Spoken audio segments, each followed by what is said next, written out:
You're still out there, huh?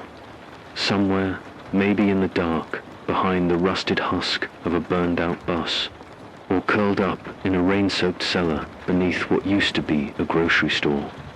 Maybe you've got this signal rigged to a hand crank and a copper antenna you bent into shape with a crowbar. Maybe this voice is just bouncing around inside your head like all the others. Doesn't matter if you're hearing this. Then you've survived something. A day, an hour, a nightmare of a night. Welcome to what's left of the world. This is Station Zero. A voice in the static. A signal scraping across the bones of dead air. I don't know how far this signal reaches. Could be a mile, could be across. Half the continent, doesn't matter. Even if it only hits one pair of ears, that's enough. Because these hours, these stories, they ain't just mine. They belong to all of us left clawing our way through the end of things. They call it the collapse, like it happened overnight. But anyone still breathing knows better. It started with the skies, angry, red and blistering. Rain that burned through canvas tents. Snowfall in August. A sun that forgot how to set. The oceans pulled back like they were holding their breath, then came rushing inland like fists. Nature unhinged. Rivers turned to dust. Forests became matchsticks. And when the last threads of order frayed, when the cities went quiet, when the sirens stopped blaring, when the broadcasts went dark, the dead stood up, dot or dot dot, things that used to be people. I've seen M, so have you, I reckon. Skin like paper, dragged through mud. Jaws too wide. Eyes like boiled glass. And they don't move like us. They don't sleep. They don't cry. They just come silent and relentless like guilt or time. But the worst part, it's not them, it's the quiet that follows after their gone, the absence. The space where people used to be. You remember people. I try to. Before all this, I had a name, a family, a Rust Belt job, and a dog that barked at ceiling fans. I used to eat pancakes on Sundays. I used to complain about traffic. I used to live now. I broadcast. That's how I keep myself from losing the last threads of what I used to be. I talk into the mic, into the dark, into the silence. And sometimes, when the wind's not howling and the undead are still, I imagine someone out there listening. Maybe you're one of them. I don't do this because I think I can fix anything. I'm no hero. I'm not trying to cure the plague or save a town or unite the last of humanity. That's fairy tale thinking. I'm just here to speak, to tell the stories, to share the hours, because stories are the one thing the dead can't take from us. You want to know how to stay human out here. Talk, remember, mourn, keep the memory of laughter alive, even if it sounds like a foreign language now. Some folks I've met along the road, they stopped talking, stopped thinking in words. Their eyes still moved, but you could tell their minds had stopped writing. That's how you go hollow, same as the ones we bury or burn or run from. So I talk, and you listen, not because I've got answers, but because we need echoes. Because even if we're all falling apart, there's strength in the sound of another soul still trying. Every hour I broadcast, I tell stories. Some are mine. Some are memories from other voices, those I met on the road, those who passed through. My camp, those who never made it out of the storm. I record them in the dirt, on tape, scratched into metal, and etched into my skin. These are not bedtime tales. They don't end with happily ever after. Sometimes they don't end at all. They just stop, mid-breath, like most of the people I used to know, but still, we carry them. like old keys in our pockets, like bruises that never quite heal, like names whispered into the dark. And if you're wondering why I do this, why I risk the fuel it takes to run this damn generator, why I stay tethered to this brittle tower when I could be moving like the smart ones do, it's because hope needs a voice, even if it's ragged, even if it's full of doubt, even if it cracks every time I say a name I know I won't ever say again. You see, we lost the world, but we didn't lose the story. Not yet. So tonight, like the nights before, I'll keep the mic open. I'll tell you about the time I found a little girl feeding a stray dog jerky beneath the bones of a McDonald's sign. I'll tell you about the storm that swallowed a whole valley and the two brothers who built a raft out of refrigerator doors. I'll tell you about the codes carved into highway signs and the rumor of a sanctuary that might still be holding out in the north beneath the ice. And when I've run out of breath, I'll sit here and listen to the static, pretending it's applause. You're not alone, not while this voice is out here, clawing through the noise. So, if your fingers still work, if your heart still beats with something more than survival, write your story on the wall of a tunnel.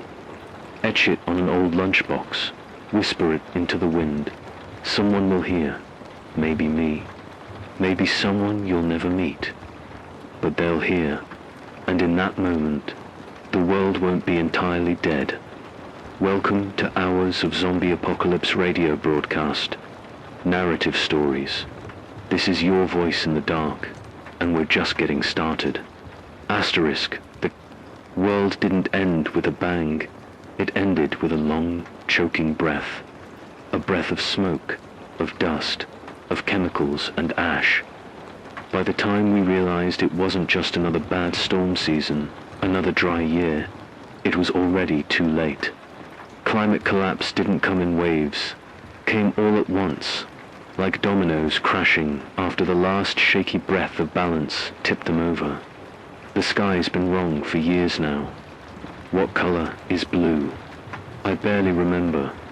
These days, the sky swings between a sickly yellow and bruised red, depending on which coast is burning or which chemical plant finally gave up the ghost.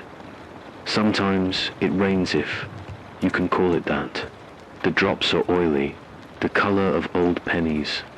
They hiss on contact and leave burn spots on the metal roof of my bunker. You learn to pray for dry air, even if it chokes you. The sun doesn't rise. Anymore, it leaks. A dull smear behind the smoke-thick clouds, like a dying flashlight pressed against dirty glass. You don't feel warmth from it, just exposure. Radiation burns come quicker now. Skin peels fast. We cover up, wrap our arms in tarp, our faces in charcoal cloth. Goggles, gloves, boots melted down from car tires. Whatever it takes to block the death light. The land's gone quiet. Used to be. You couldn't walk through the woods without stepping on something alive. Now, the only thing crunching underfoot is the bones of animals too slow to adapt. The birds left first, then the bugs, then the silence came. The kind of silence that hums in your ears and makes your thoughts echo back louder than they should. I remember walking down what used to be Main Street in my hometown. Used to be, you'd hear kids playing ball, the buzz of shop windows lighting up for the night crowd, the clink of glasses behind tavern doors. Now rust, that's all. Rust on rust. Window panes blown out. Gas station pumps twisted like they'd been through a blender. Vegetation rotted away, leaving nothing but dry grass the color of ash. Somewhere down that road, a burned-out ambulance sits on its side, its wheels long since picked clean, its doors wide open like a scream that never got heard. Nature fought back. Floods swallowed cities. Not just the coastline's entire inland metros drowned in weeks. The Mississippi, gone, or rather, it decided to carve a new course across the middle of Missouri and drown everything in its path. Storms tore through the plains like they had a grudge. Wildfires spread faster than people could run, leaving blackened skeletons of suburbs and shopping malls behind. And in the cracks of all that collapse, something worse crawled out. The sickness, no one agrees on how it started. Some say it was frozen in the Arctic permafrost, released when the ice finally gave up. Others blame a failed biolab or a military experiment gone sideways. Doesn't matter now. What matters is what it did. The dead don't stay dead anymore. They don't rot right. They don't bleed right. They just rise slow and twitching, with mouths that never close and eyes that never blink. They're not fast, but they're endless. Like mold, like guilt. What's left of civilization? Good question.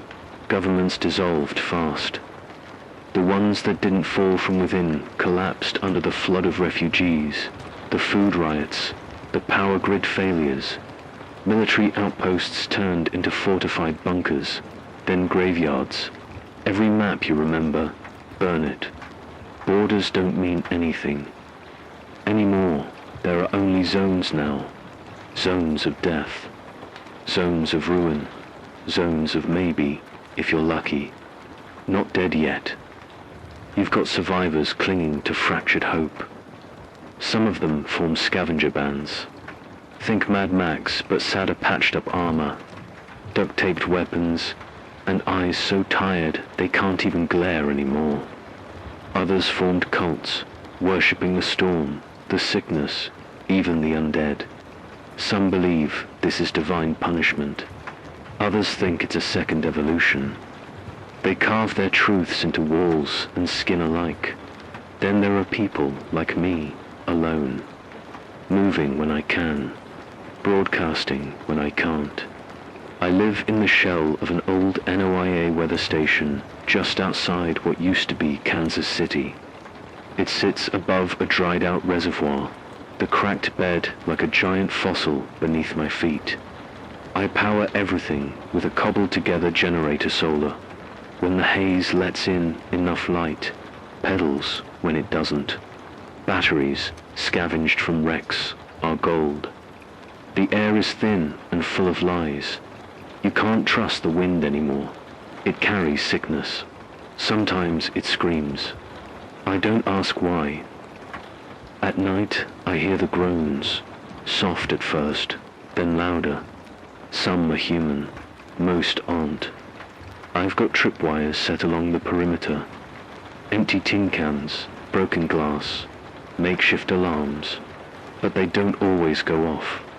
Sometimes the things slip past. Then, I sleep with a crowbar by my side, a knife under my pillow, and a shotgun hanging over the mic rig. No one talks about tomorrow. They just try to survive today.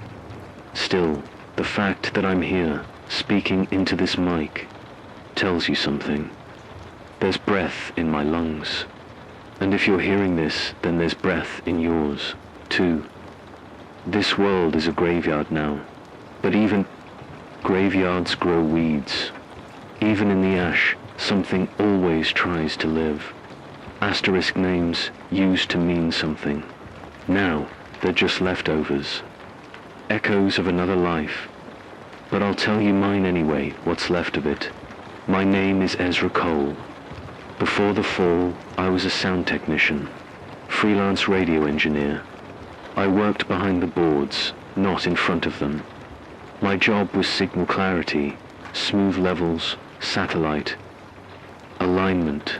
I spent most days chasing, silence cancelling it out, cleaning it up, adjusting it until the world came through clean and bright on the other end. Funny how things work out now. I chase the opposite. Noise proof that there's still someone out there. Any sound at all a breath, a crackle, a voice. I wasn't special back then, just a man with a toolbox and a pair of good headphones. Lived in a small apartment in Kansas City, paid rent late, kept a cactus on the windowsill that I forgot to water, watched the same 3 sci-fi movies when the world felt too big. I had a sister, Molly, laughed too loud, taught middle school history. She used to call me every Sunday like clockwork. She'd tell me about her kids, about traffic, about the idiot who cut her off at the grocery store. I'd tell her I was busy fixing things, like always. I haven't heard her voice in 3 years. When the storms started, when the first reports came in from Alaska, then down through Canada, didn't feel real. It felt like a glitch in the broadcast, static, interference. By the time people understood that it wasn't just wildfires or heat waves, that the earth itself was unraveling, it was already burning faster than anyone could run. I was in a server bunker when the first blackout rolled across the grid, working an overnight job, fixing uplinks for an independent station. One moment the signal was there, clear and crisp. The next it was gone. Like someone had ripped the world's breath out by the root. Then the riots came, then the sickness, then the silence. I didn't leave the bunker for 6 days. No food, barely any water, just the blinking lights on dead consoles and the pressure of thoughts I couldn't silence. On the 7th day, I walked outside. Kansas City wasn't there anymore, not the way I remembered it, half flooded. People ran like ghosts, silent, fast, wrong. I saw a child chewing on a tire, a man dragging his own severed arm, dogs with human eyes, and then I stopped looking. Since then, I've moved, south, west, then back again. I settled here in abandoned, with a station with thick concrete walls and a good line of sight. It's high ground that matters now. I rigged the roof with mirrors and sheet metal. One gust of wind and this place can light up like a flare. That's how I let travelers know there's someone here, that they're not alone. Some come, most. Don't those who do. They stay a night, maybe 2. Trade, supplies, stories, pain. Then they move on. I don't ask where. There's nowhere safe anyway. But the stories, they leave those with me, like seeds, like relics. Some people bring photographs. I pin them to the inside of the broadcast room, behind the mic. Faces I'll never meet again. Some smiling, most not. Every night I sit here, and I speak, not because I think I'll be remembered, but because I want something to exist beyond the silence. The zombies they took, our cities, our leaders, our systems, but they can't take our voices unless we give them up, and I'm not ready to go quiet. I survive by staying still and listening, by watching the clouds, reading the wind. I keep a detailed log barometric pressure, temperature swings, rainfall acidity. I've mapped patterns in the storm's movement. It helps me stay ahead, helps me know when it's time to board up tighter, when to move underground. Food comes from what's left. I have hydroponics running on a hacked solar rig. Lettuce, potatoes, a few mushrooms. Water's filtered from a deep aquifer. I check it every week, test the pH, test for blood rot. So far, so good. I scavenged an old freezer truck's battery bank. It powers most of this place when the clouds aren't too thick. I've got weapons, but I don't use them unless I have to. Violence takes more than it gives. I've seen it change people. Quick, sharp changes.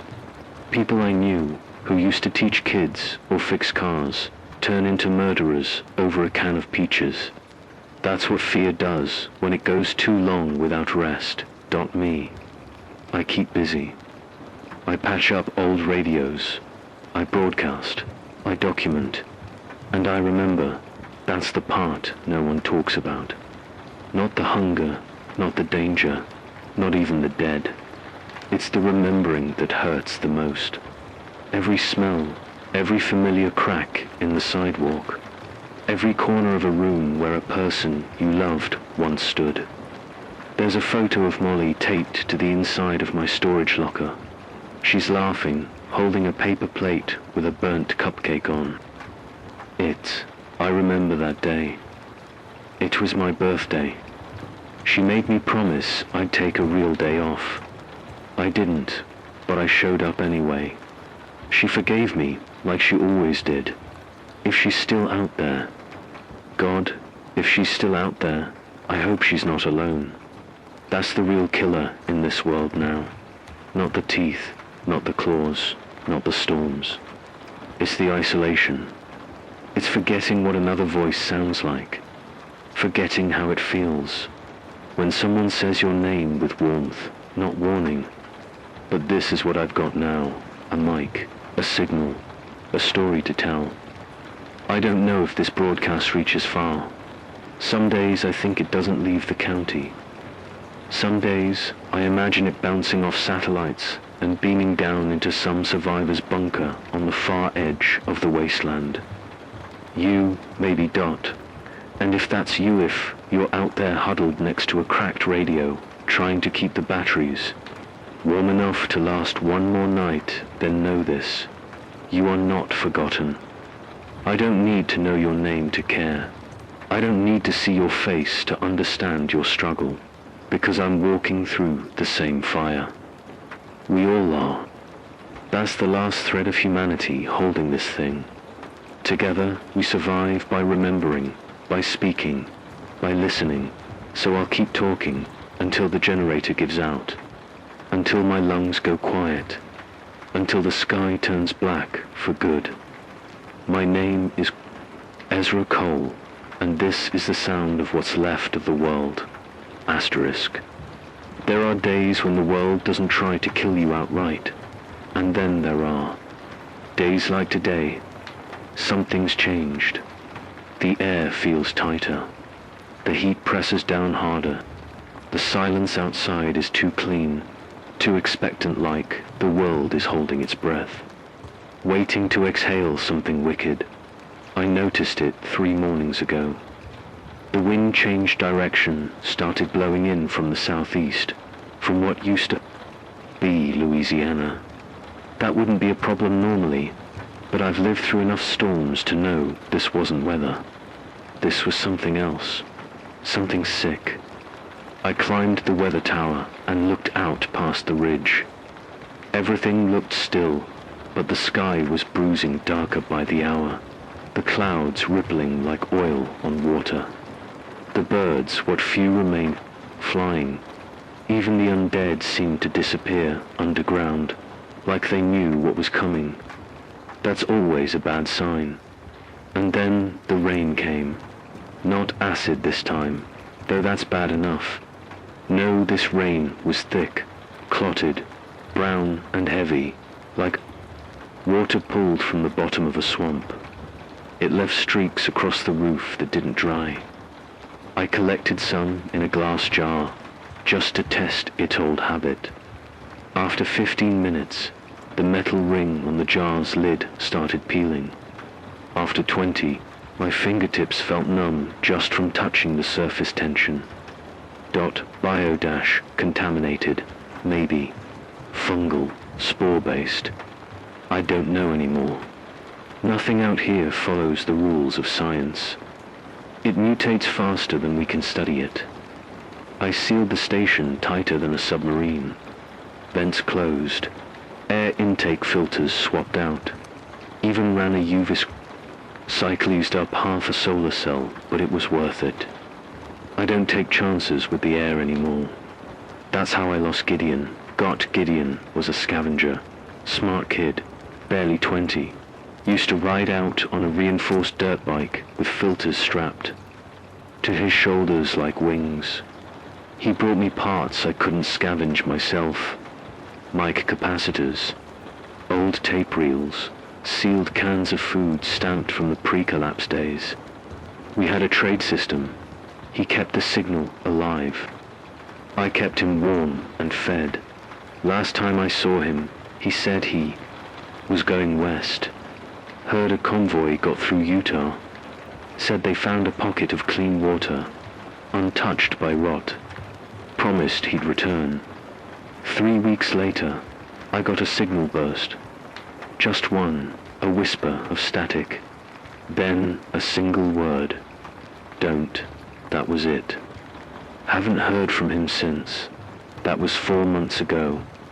I keep his jacket hanging by the door. Still smells like gasoline and ash. But back to now.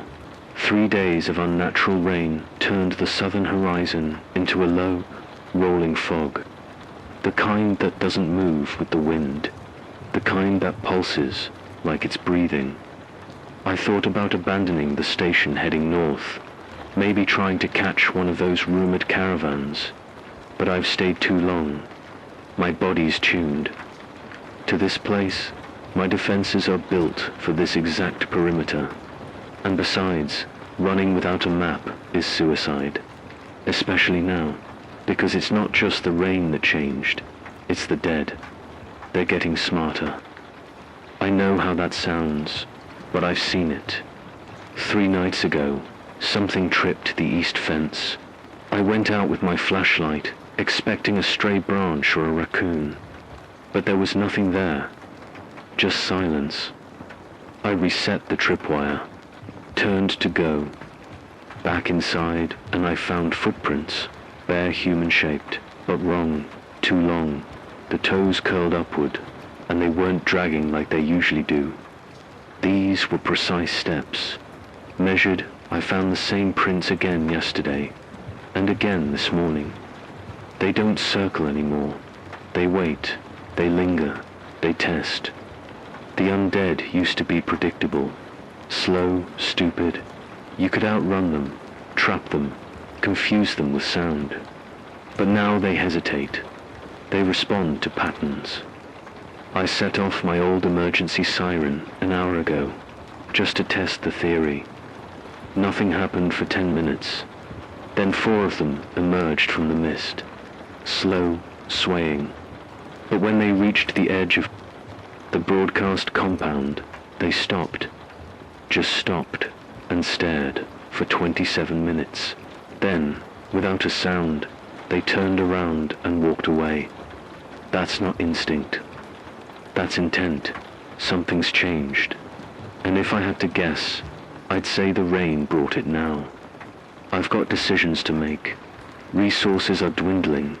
My food stores are down to 3 weeks. Maybe 4 if I ration the potatoes and skip meals. Water's holding steady for now, but I can't risk collecting from the new rain. I lost 2 filtration bags to corrosion just this morning. My solar panel rig took a hit during the last dust storm half. The charge cells are cracked. I've got backup, but the storage battery is losing capacity. I can't run the air filtration and the transmitter at full power anymore. I have to choose, breathe clean air, or keep the broadcast alive. Guess which one I picked. I sleep in the equipment closet now. It's the quietest spot in the station. No windows, no echoes. Just the hum of the backup generator and the faint tap-tap of something moving across the roof at night. I've reinforced the walls with scavenged steel sheets and rubber insulation makeshift armor against whatever this new weather is bringing. The outer door has a 3-lock system. Manual bolt, electronic lock, and a spike latch that can only be disengaged from the inside. But walls only buy time. They don't buy safety. A group came by last week.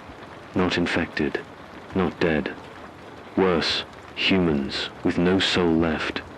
The kind that survived. Too long and started thinking they were the new gods of the ashes.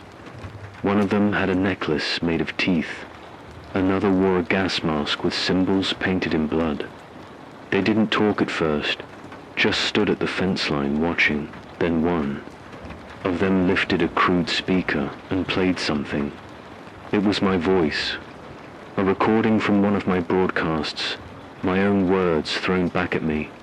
Then they laughed. I still don't know how they got the recording. Maybe they intercepted the signal.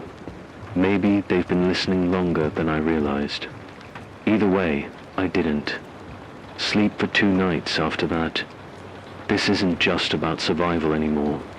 It's about not being turned into a story someone else tells. That's why I've been preparing. If I have to run, I've mapped out 3 escape routes. One through the old service tunnels beneath the station.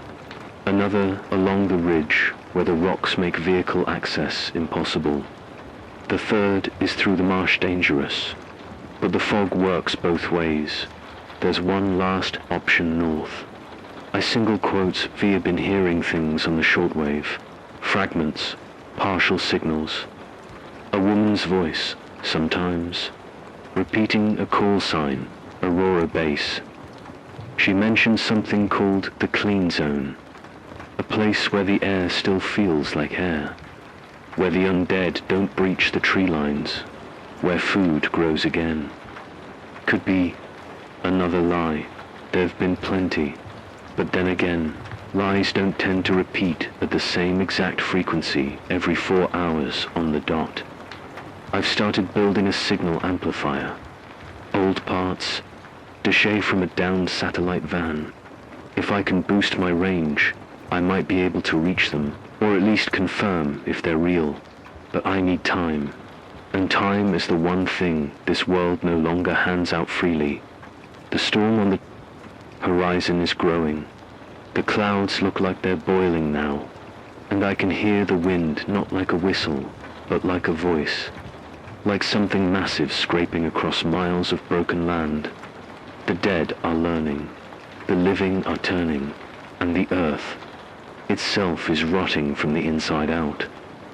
I don't know if I'll be here tomorrow, but if I am, I'll keep talking, because even in the face of all this we speak, we remember, we resist. If you're out there, stay warm, stay low, stay human. Asterisk, you ever get the feeling you're being watched? I don't mean paranoia. I mean that stillness when every instinct in your body, every leftover thread from a million years of fight or flight, starts screaming wrong. When the wind dies, the world goes still, and your gut says, you're not alone anymore. I'd gotten used to that feeling. It's part of surviving now. Like checking your ammo before you sleep, or boiling water until it smells metallic. You start to feel the dead before you hear them. But this was different.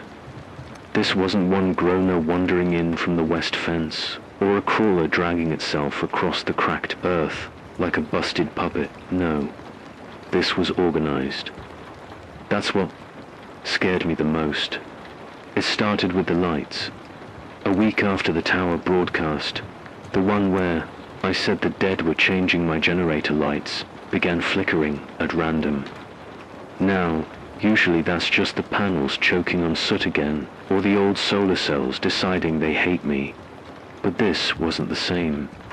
These flickers came in rhythm, a pattern. 3 short pulses, then darkness, then 3 more. Like Morse, I thought. Maybe it was just the batteries dying weird. I've seen lightning do stranger things to electronics. But then I noticed the tripwires ones I'd set in patterns. Multiple perimeters deep were getting reset. Someone or something was finding them and stepping over. One night I caught sight of them. A silhouette, tall, barefoot. Its limbs too long, but its posture too human. It stood on the ridge, past the dried reservoir. Just watching. It didn't groan, it didn't move, just stared. Kept the scope of my rifle on it for 20 minutes. It didn't twitch once. Then it blinked, not in surprise. Not like it saw me. It blinked slow, deliberate, mocking. I turned off the light. I went down into the bunker, and I didn't sleep. The next few days brought more signs. The rain changed. It fell at odd hours, and the sky over the north horizon began glowing faintly green at dusk, like the reflection of some distant power source. But there is no power up there, no grid, no city.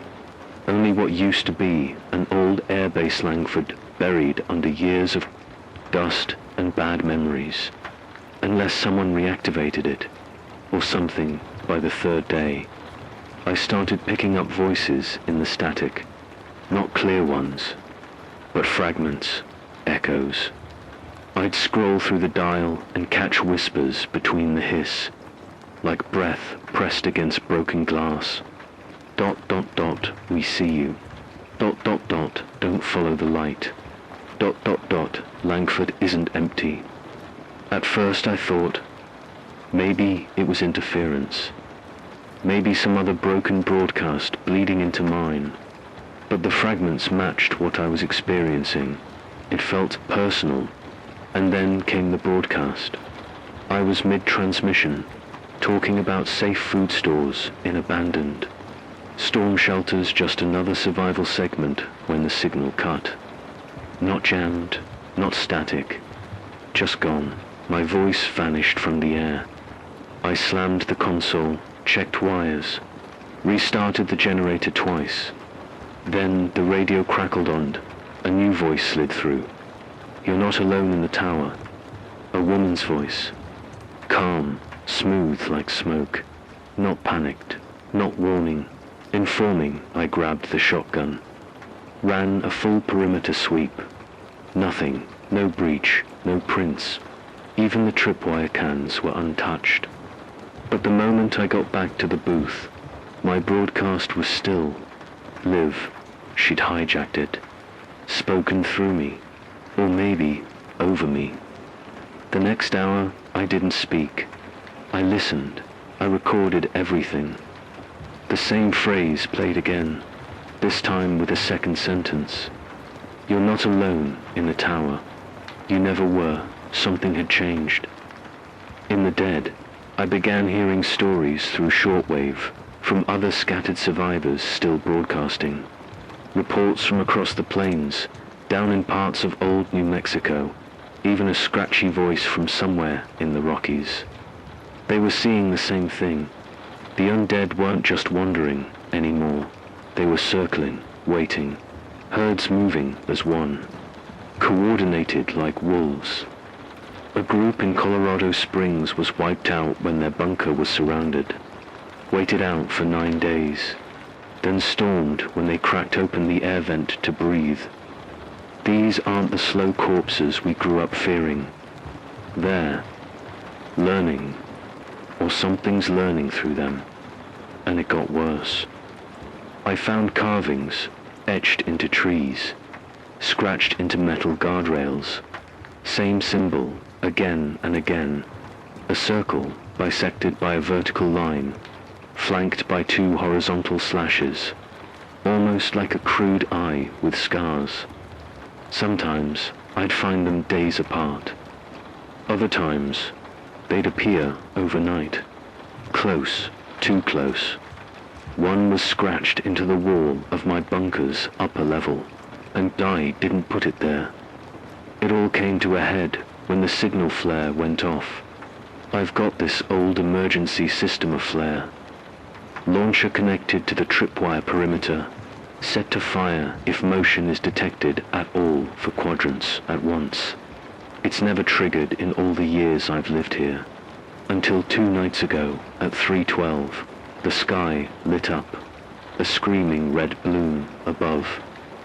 The reservoir, all 4 sides, movement, fast, simultaneous, not just random shuffling or wanderers in the dark.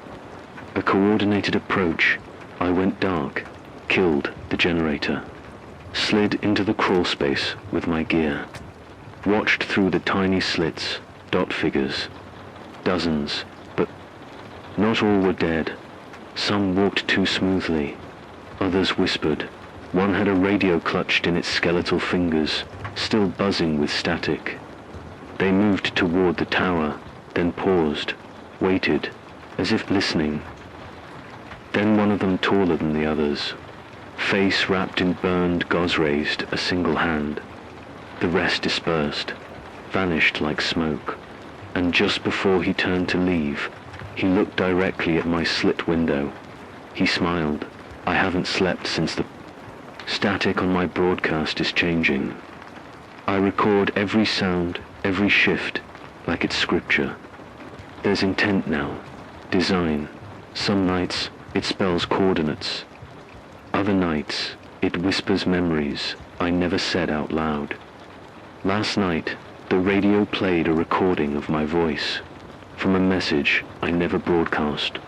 I left the hatch open. I let it in, but I didn't. The crisis isn't just a horde. It's not just infection.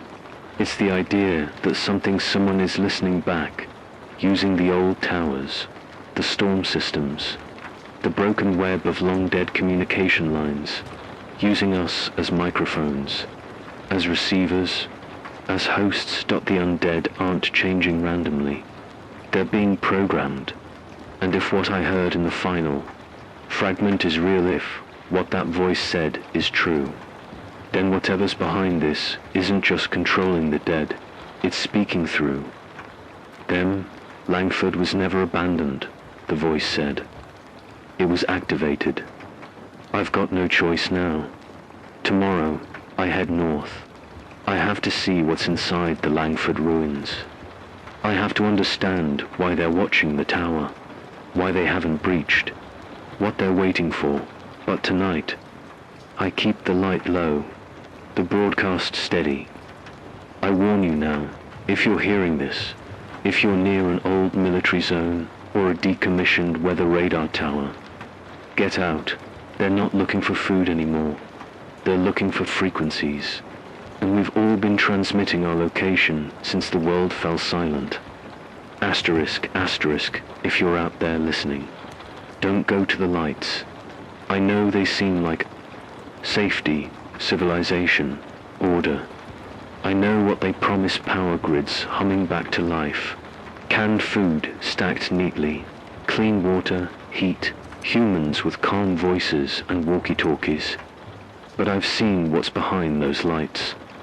I walked into their den, and I almost didn't walk out. Let me tell you what happened. I found the broadcast 3 days after my last food run went bad. I'd lost Anna and Joan, runners I'd trusted with my life. We were ambushed on the overpass by a pack of those half-dead things wearing old uniforms. Not fast, but they moved in sync. Not hungry, just driven. Something about the way they moved, I can't shake it. Like they knew what we were doing. Like they knew us. I barely made it out with a few cans of soup and a fractured rib. I spent 2 nights holed up in an old daycare, the kind with pastel walls and sun-faded toys. Blood was splattered across the alphabet rugs. The E still had tiny handprints around it, like the kids tried to spell escape before it all fell apart. And then the broadcast came. It was clear, too clear. A man's voice, strong, reassuring, calling out frequencies, coordinates, offering shelter, food, medical supplies. The settlement at Safe House 12, he said. Former CDC site, Kansas grid. Echo 2-4. We've re-established solar power. No undead breaches in 60 days. My gut twisted, but my stomach was emptier than my doubt. And a CDC site, that meant answers. Maybe even a cure. Maybe Anna and Jonah didn't have to die for nothing. Maybe I could stop surviving and start rebuilding. I hiked for a day and a half across ashlick fields and cracked floodplains. My gear was light 2 bottles of filtered rain, a hand axe, and a crowbar I named Mercy. My shotgun was empty, slung over my back like a threat I could no longer make good on. I reached Echo to 4 by dusk on the 3rd day, and yeah, there were lights, solar, RIGS, full towers, electric fences humming, flood lamps casting sharp lines into the dark. The gate was manned. 2 guards in clean gear, real military surplus, not the scrap armor most Scove groups wore. I showed my hands, raised them, told them I had no infection, no bite. They scanned me with a device that beeped green, and then they let me in. First thing I noticed, the silence.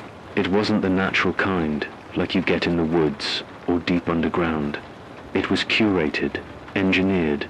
No idle chatter, no dogs barking, no radios. Just the low hum of lights and the occasional clipped footsteps of guards patrolling. Inside was clean, too clean. Plastic sheeting covered the old CDC flooring. Every hallway smelled like bleach and ash.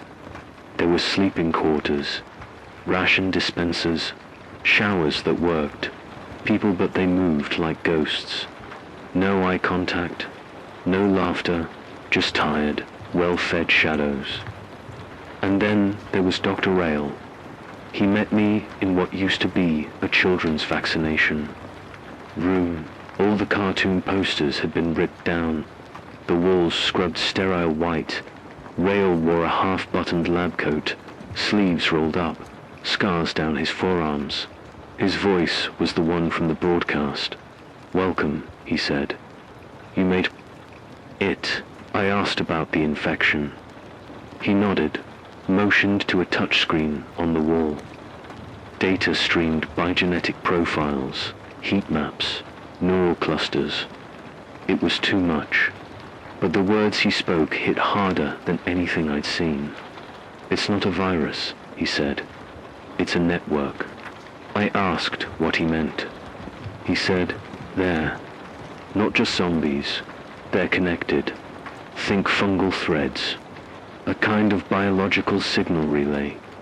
It started in the brainstem, hijacked neural pulses, spread like spores person to person, like wireless signal carried on skin, sweat, breath. They're not trying to eat, they're trying to grow. They're building something, or becoming something." I asked him what Rail went silent. Then he took me to the observation room. There were glass walls, rows of monitors, and a sealed containment chamber behind 6 inches of reinforced glass. Inside was a girl maybe 13, thin eyes, milky white, but moving. She didn't stumble or groan. She stood completely still, except when the others moved. Others for infected, chained to the far end of the room. Every time they stirred, she stirred. When they turned their heads, she blinked. When they groaned, she shifted her feet. Rail leaned in. She's the node. They're extensions of her. She doesn't even need to see them. They feel her, think. Hive mind, think queen. I backed away, my skin crawled. He told me they were studying her. Not to destroy her, but to replicate the signal, to join it. Survival isn't about purity anymore, Rail said. It's about adaptation. The old world's gone. We need a new path forward.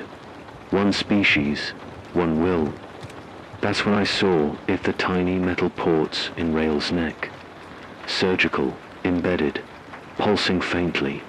Not just a transmitter, a receiver. He wasn't broadcasting salvation. He was recruiting for assimilation.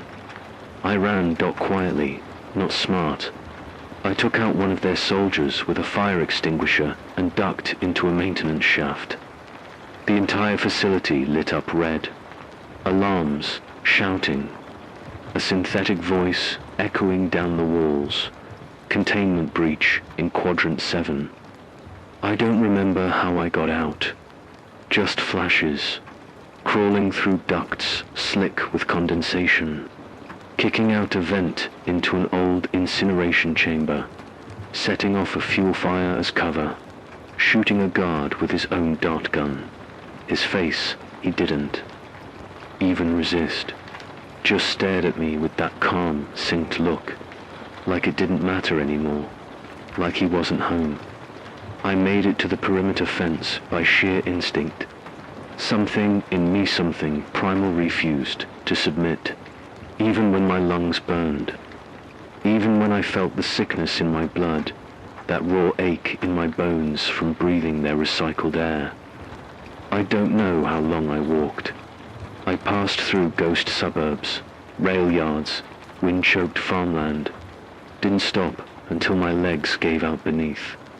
The same busted billboard I passed on the way in.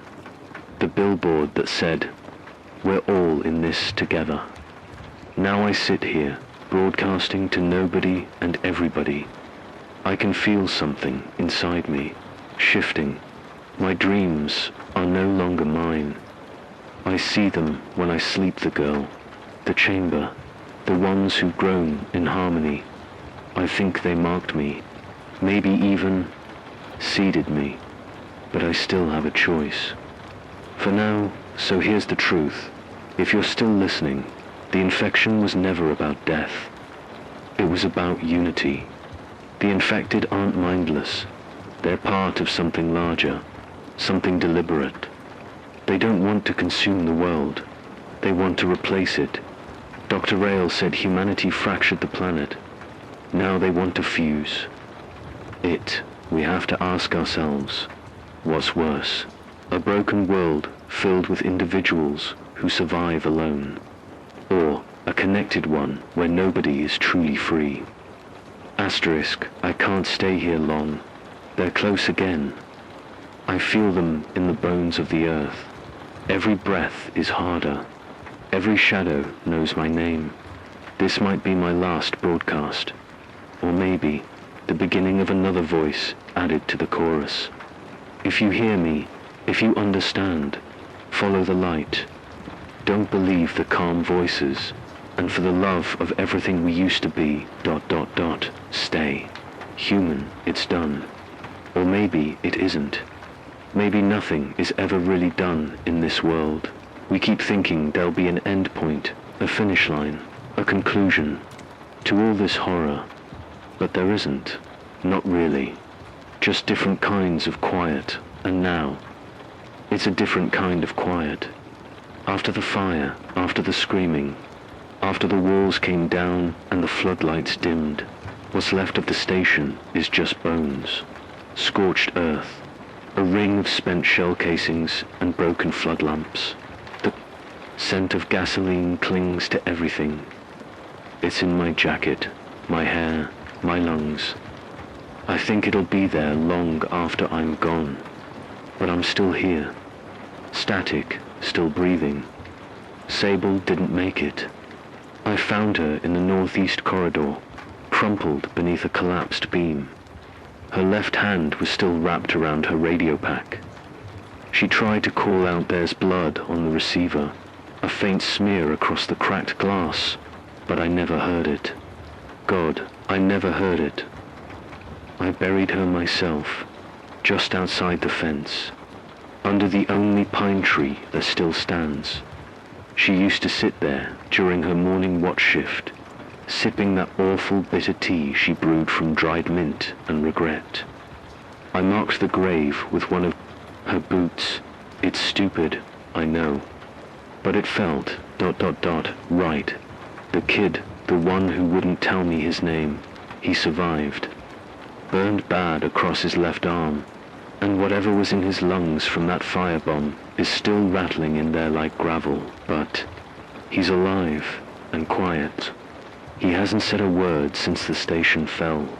He just follows me, eyes wide, holding that frayed backpack like it's the last thread tethering him to the world. He saw too much Too young, like all of us. As for the horde, they're gone, at least for now.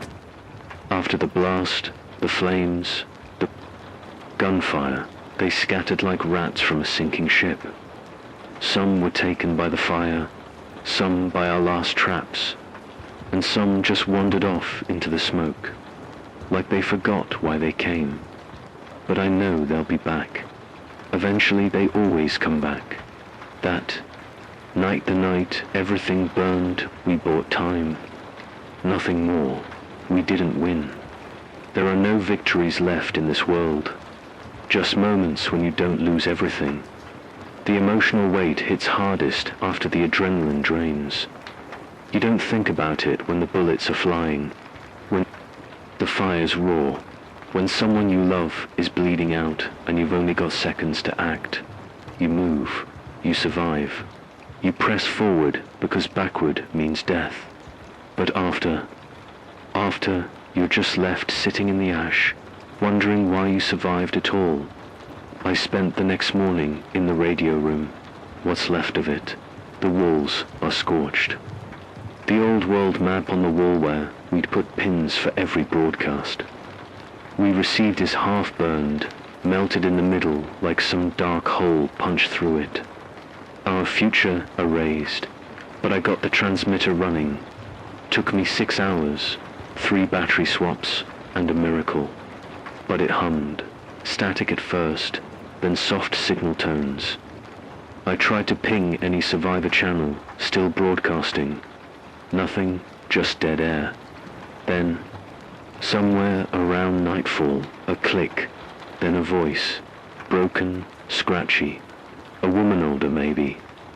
Foreign accent, French, or something close to it. She said one word, alive, and then silence. No coordinates, no details, just that word, alive, and maybe that's all we have left. The idea that somewhere, someone else is still breathing, still, holding on, still fighting. I look at the boy, his bandages are loose. I rewrap them each night. He doesn't speak, but when I read old journal entries out loud or talk through my plans for the next broadcast, he listens. I can see it in the way he adjusts his posture. He's there, not gone, not hollow, just ... Healing, he keeps my compass. Tucked in his coat pocket. I gave it to him the night we buried Sable. Told him it would point him home even if home didn't exist anymore. He just nodded. Maybe one day he'll speak again. Maybe not. I'm not sure it matters anymore. Sometimes I sit by the door at sunset. If the haze isn't too thick, you can still see the horizon glow like the world is pretending to remember how to be beautiful. I don't cry, I can't. There's nothing left in me for that. But I remember what the world used to sound like. The rumble of distant highways, the laughter behind neighbors' fences, the birdsong, the music, the static of radio stations changing on long drives home. Now it's just the wind and the moan of distant things. But even that is sound. Even that is proof the world hasn't fully died. Sometimes I think about Sable's last words. She told me, we're not here to save the world. We're here to witness it, to testify that it was once worth saving. I think about that a lot now. Maybe that's all my broadcasts are. Testimony, a record for no one. A voice to mark the passing of each day, like chalk scratches on a prison. Well, but even if no one listens, I'll keep recording, because silence is surrender, and I'm not ready to surrender yet. The boy sleeps now. He's curled in a blanket stitched together from old canvas flags and insulation foam. He shivers when it's cold, talks in his sleep sometimes. I think I hear names. Maybe his sister, maybe his dog, maybe just ghosts. I don't ask, not yet. There'll be time for that. Tomorrow, I'll test the signal again. Try new frequencies. Maybe patch into an old ham tower Sable once found on the edge of Zone 3. It'll take days, maybe weeks. But what else do we have but time and ruin? Sometimes I think I'm already dead, that maybe this station is purgatory. But then, I feel the ache in my legs from climbing the watchtower. I taste the burn of canned beans and rust water. I hear the soft whisper of the kid's breath, and I know I'm still alive, which means I still have something to say. Asterisk, asterisk, to whoever's still out there. If you're hearing this, you are not alone. There is still breath, there is still time, and somewhere beyond. This ash-covered earth, beyond the rotting husks and broken skylines, someone is still listening. Stay alive, stay human. Keep the signal going. Asterisk, I don't know what tomorrow holds. Some days, that truth sinks deep into my bones, cold and heavy, like the dust that never leaves my skin. But I've learned something in all this ruin. Hope isn't a roaring fire. It's a flicker, a whisper, a breath, something so small and fragile that it can be snuffed out by the slightest wind. But it's there, and for now, that's enough. I've lost more than I can count. Friends, family, the world I once knew, but I've kept this voice alive. Kept the airwaves open, because even in the darkest nights, someone might be listening, someone who still remembers what it means to be human. I'm tired, more tired than words can say, but I'm not done, not yet. There's a strength in surviving, in waking to another day and choosing to keep moving forward, even when every step feels heavier than the last. That's what keeps me here. Not promises of rescue, not visions of rebuilding, just the stubborn will to live and maybe, just maybe, to find others like me. The world is broken. That much is clear. But I've seen moments of light.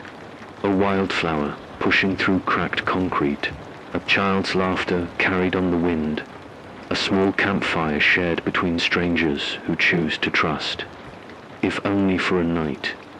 Those moments remind me why it's worth fighting. I don't pretend I have the answers, or that this story ends with victory, but I believe in the power of stories, in the power of voices that refuse to fall silent, that carry hope even when hope feels impossible. So I'll keep broadcasting, keep telling the story of us all, of us struggling to survive in this fractured world, because as long as someone hears me, as long as these words travel through the static and the silence, there is a chance to connect dot, to find each other, to hold on to what's left of humanity. If you're out there listening, hold on, keep fighting, keep believing. The night is long, the road is hard, but the dawn will come, and when it does, maybe we'll find each other again. Asterisk, this is Miles Harrington, signing off. For now, asterisk, asterisk, asterisk, asterisk.